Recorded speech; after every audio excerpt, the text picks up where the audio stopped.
welcome to Nesting Story. Today we are going to talk about my plants.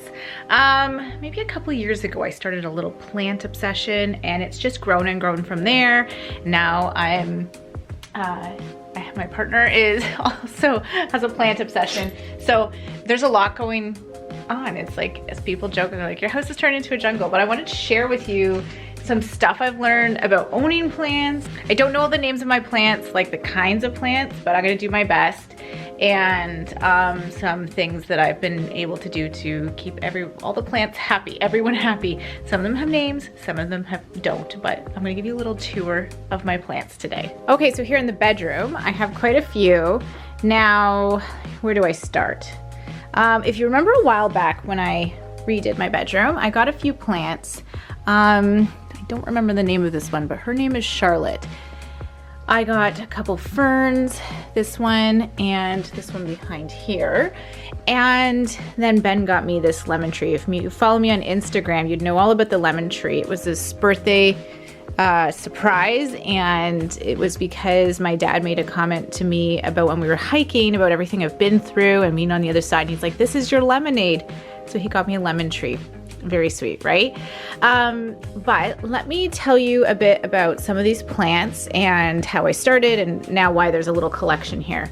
So this one here, oh geez, if you know the name, add it to the comments, but this one is easy. It really just does well for a long, I do have a UV light here now, which I got on Amazon. I can link it for you, but it's not ugly. It's actually black and it looks nice, but I got that because of the lemon tree. It needs more sunlight than it was getting. I think it's around like $80 or $70. Totally worth it. So here's the windows in this room, and this guy was doing really well near the windows. This one, this fern, and then this button fern were on bedside tables and they were getting a little dry. They need a lot of water and I don't think they were getting enough sun. So I've been trying to revive them a little under the UV light, adding lots of water. They're actually all due to be watered, so I'll be doing that. And then look at this one, it really started drying out. The leaves are even falling. So I'm trying to give this fern some TLC. It has not been doing as well.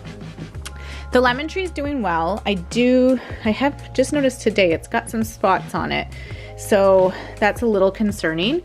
I think it might be a little dry lately. So I'm gonna start adding some more water, but it does seem to really like this UV light.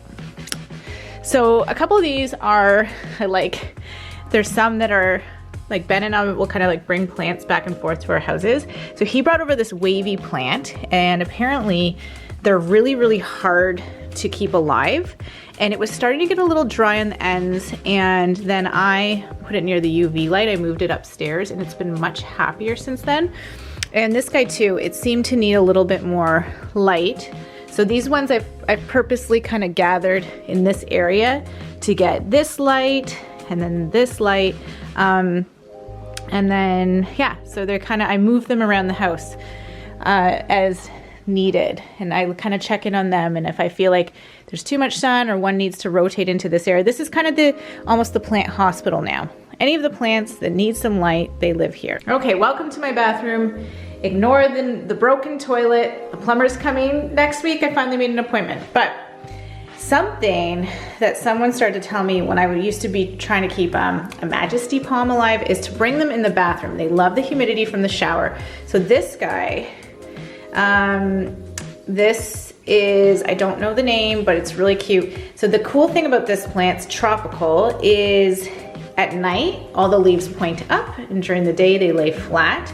But it really likes humidity. So it lives in the bathroom, and I try to remember whenever I can to open the blinds to give it all the sunshine I can.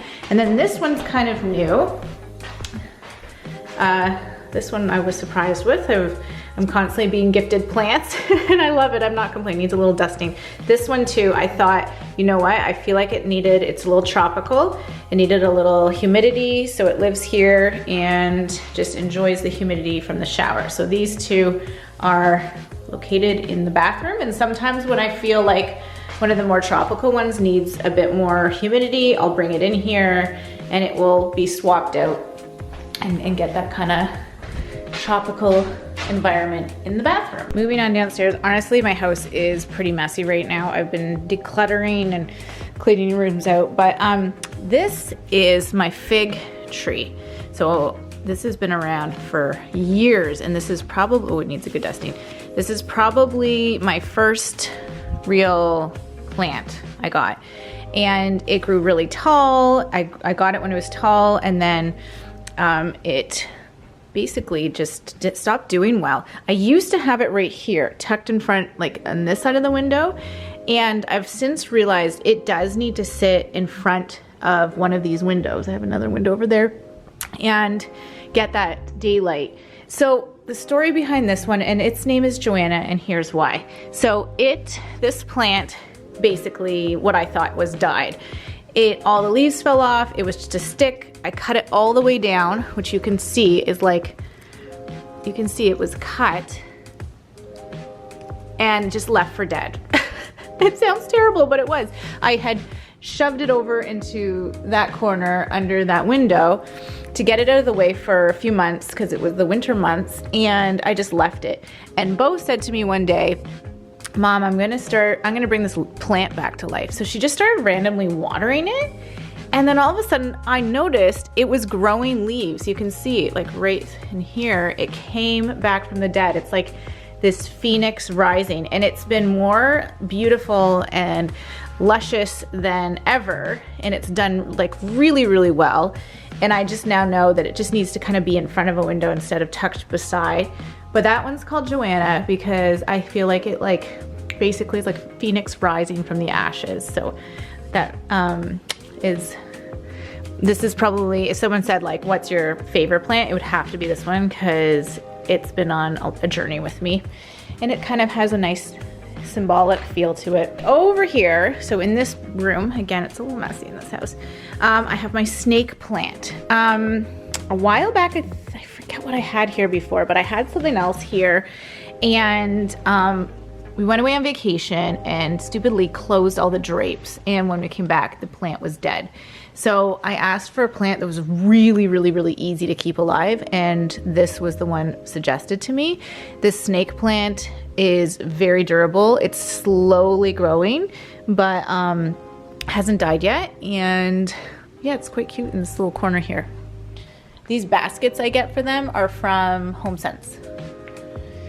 Okay, this is one of the ones that's kind of on loan, which kind of sometimes terrifies me when I have these plants that aren't quite mine. This is one of Ben's plants. So this one I've moved around a few times and finally found it a happy home that's getting some daylight from this window, and can grow down. It seems like it's doing fairly well and doing what it's supposed to do.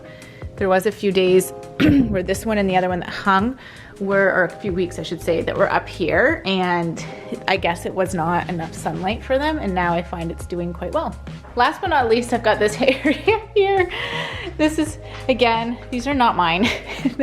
Got some ivies, some aloes. Apparently this is really good for like humidity and air, but they seem very happy in this area with this much daylight here. The only problem is it's a bit of a high traffic area, so sometimes there's been a branch that's hanging out and a kid will walk by and break it, but they seem to be doing quite well. Actually, I think this is mine. I'm trying to keep track of all the plant babies. That's what we call them. Okay, so that's my plant tour. I'm a proud plant mom. I really love them. I also find there's something about it that is very good for my mental health. Just having them around and taking care of them and seeing them grow, and I don't know, it's really good. It's a good hobby to have. It is a hobby for me, I think. I used to have fake plants all over my house, plastic plants, and I've recently started to, well, they're kind of in the kids' room right now. I don't know what I'm gonna do with them. The kids wanted them, but I'm no longer buying any more fake plants for this house. It's real all the way now. But yeah, I'm pretty in love with them. I feel like I may have missed a few succulents on this tour, and surprisingly, I've had a bit of a hard time keeping succulents alive. I think because I think they need no water, and then they do need some water. So that's a new one. I will master that one as well. Anyways, thank you guys so much for watching, and let me know, are you a plant mom? Do you like the plants? Let me know. If you haven't subscribed yet, I'd love for you to subscribe, and I'll see you guys soon. Bye.